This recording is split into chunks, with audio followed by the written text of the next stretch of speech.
Svoboda mu v mysli leží. Svoboda a volnost jsou jeho hesla.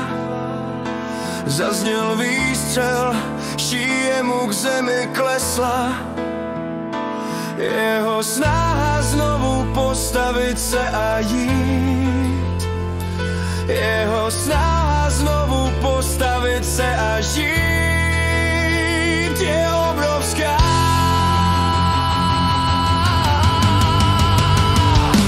Je tak obrovská, že se mu to na chvíli podaří.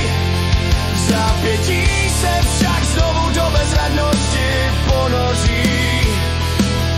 Když blíží se k němu v černé kápi osoba, v jeho očích se objeví nenávist a zloba. Ta osoba je blíž a blíž, najednou mávne kosou. Je to, jako by se ho smrt dotkla nohou bosou. Utíkej, co ti síly stačí, buď volný jako pták.